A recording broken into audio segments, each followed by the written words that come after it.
kembali ke tadi bangkitnya Nusantara.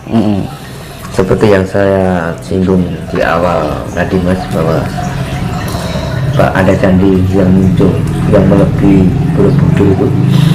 Bahkan juga ada juga yang mengatakan bahwa nanti akan munculnya kembali kerajaan leluhur.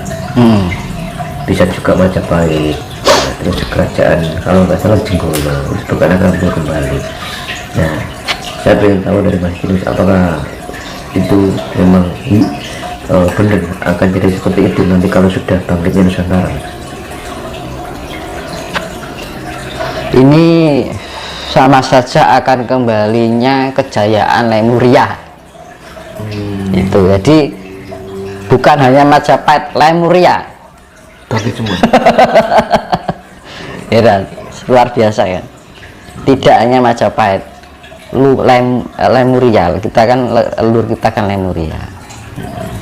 Ya bedanya Lemuria dengan Atlantis, ya beda sama halnya negara timur dengan negara barat, gitu aja. Atlantis itu lebih dominan segala keilmuannya yang sifatnya kematerial lah, kan, ya kan, lebih menggunakan sifat-sifat yang eksternal, gitu loh, teknologi yang eksternal gitu loh. Tapi kalau Lemuria teknologinya yang sifatnya dibangun dari potensi yang ada di dalam diri, yaitu sifatnya internal. Jadi menggunakan intuisi, menggunakan kecerdasan yang sifatnya yang dari dalam diri. Mbak, kayak wong Jawa ini gimana? Makanya wong Jawa itu turunannya wong Lemuria. Nah, Atlantis itu lebih condong teknologi yang sifatnya eksternal, kayak alat-alat nul. Nah itu. Podo dulu sampai sekarang wis kaya Pandhawa karo Kurawa. Nah ini yang bangkit lagi ya sing diarani Jawa itu ya Lemuria. Nah itu karena apa? Nanti akan banyak yang situs-situs yang mungkin lampau itu tumbuh kembali karena tekanan dari pribumi ketika itu. Zaman akhir-akhirnya Lemuria kan diarani tsunami Nabi Nuh gitu Mas. Itu zaman akhirnya Lemuria. Itu. Nah waktu itu banyak tanah yang tertimbun karena terpaan laut. Akhirnya yang situs-situs yang dulunya yang didirikan oleh Lemuria itu tertimbun karena terpaan air laut yang sangat luar biasa. Nah besok ini nanti karena tekanan magma yang dipengaruhi oleh ring of fire ya, atau cincin Pasifik itu, ada penekanan suhu atau magma dari dalam perut bumi, ya akhirnya benda-benda yang tak tampak menjadi tampak. Tuh. Termasuk logam-logamnya ya, munculnya benda-benda leluhur, jadi katakan logam-logam atau harta karun yang tertimbun, bahkan warisan-warisan leluhur yang tertimbun. Apakah nanti munculnya bareng dengan kuangnya Ratu Adil, Mas? Nah itu tadi Bratayuda Binangun itu Mas. Kalau muncul sih itu Mas. Betul.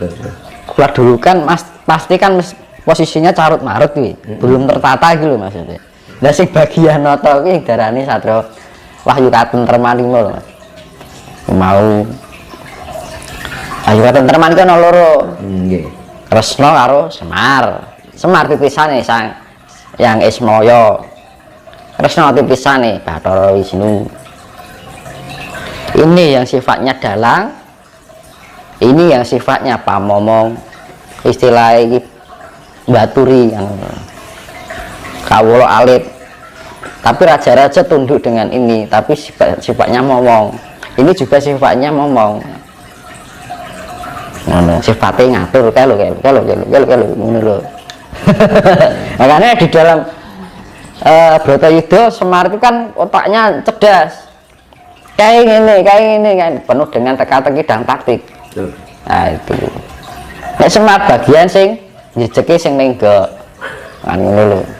Jati ger atau jati ndoro kan ngono sifatnya.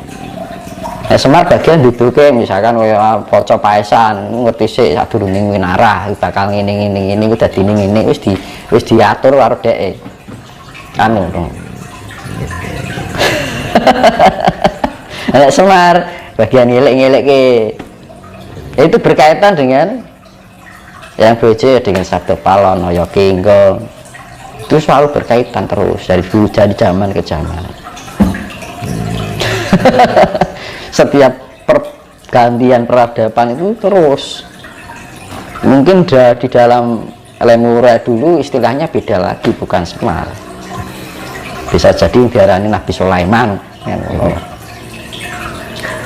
Ini Mas,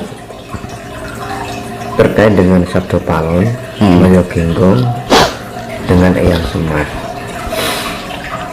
apakah Sabdo Palon itu juga merupakan sanepan atau sosok? Sifat, manifestasi dari sifat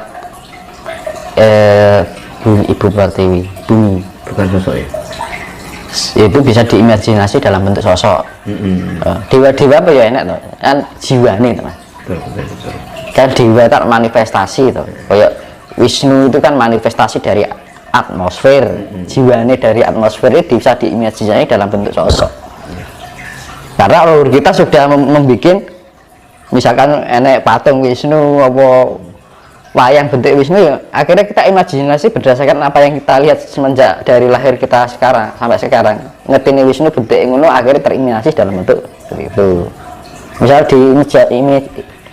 dibentuk dalam bentuk lain, masih imajinasinya seperti yang lain itu. Jadi mengikuti imajinasi memori otak kita ini. Jadi kalau kita mempelajari ilmu spiritual juga, intelektual kita, tingkat kecerdasan dan kesadaran kita juga dipakai, itu yang namanya tingkat kesadaran. Jadi benar-benar kita detail itu. Kadang-kadang orang bingung, iki kok iso bentuk sosok, karena sosok itu termanifest. Kita mendapat informasi jiwane, misalnya jiwane atmosfer iklak Wisnu, kita seakan-akan komunikasi, iya.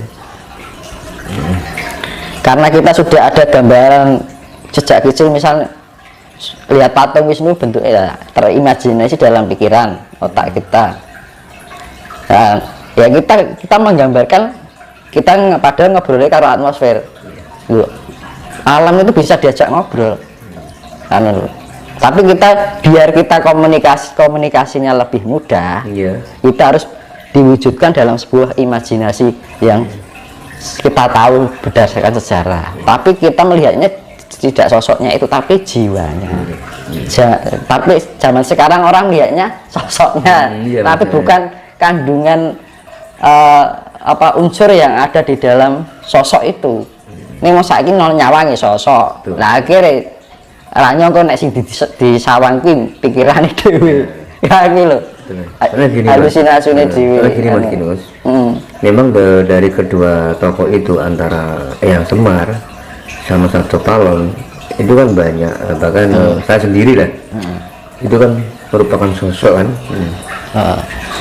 Bahkan sampai orang sampai sekarang tuh menganggapnya dua tokoh ini kan sosok. Buktinya ada perjanjian Sabdo Palon sama Sesubagir, ya kan. Berarti kan kita mengenal kan sosok kan Sabdo Palon. Terus seperti di Gunung Tidar kan ada sebuah, katanya kan pakunya tanah Jawa kan di Gunung Tidar. Nah itu bukti bahwa bertemunya Eyang Semar sama Sesubagir sehingga dibuatkan sebuah monumen. Nah makanya jadi sampai sekarang cuman sing cerita ngono kuwi sapa sumbere ada ora arep tok ya. Iya kan. Jadi makanya saya pengen Mas Dimas meluruskan lah biar kita ini makanya kan enggak salah paham. Ayolah negeri kita Lemuriya ini biar tidak terbelenggu oleh kebodohan seperti itu kan. Ya toh. Jadi wong Jawa kadang-kadang ini loh, modal percaya ning ora ngerti kasunyatan. Betul. Lah kuwi. Modalnya mung percaya.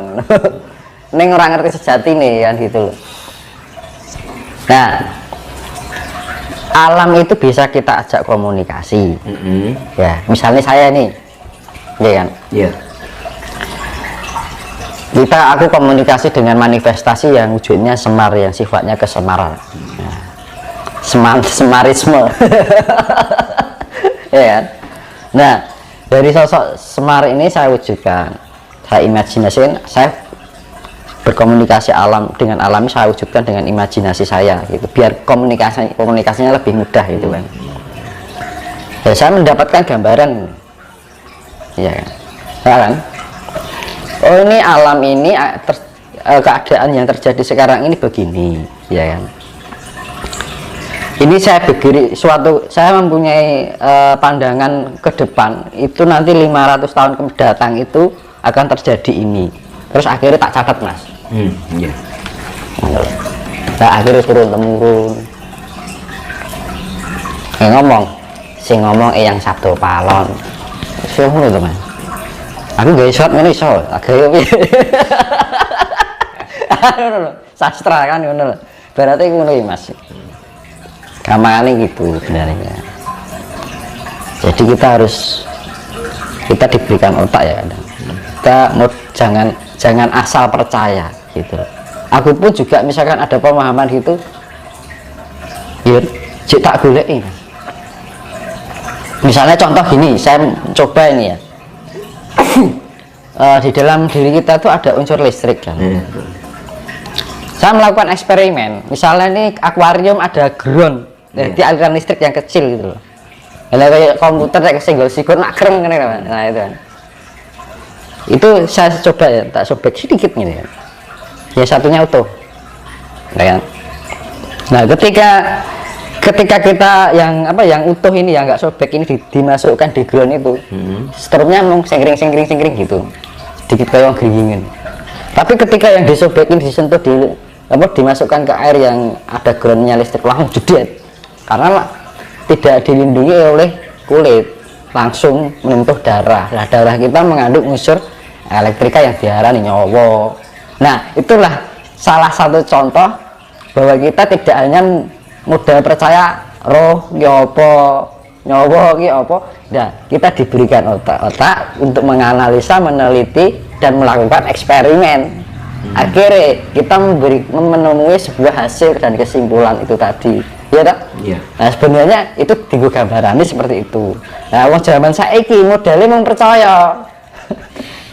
Lagi dikira nyawa wes, tapi tidak dipahami nyawa kita apa to jane. Roh ki apa to jane kan.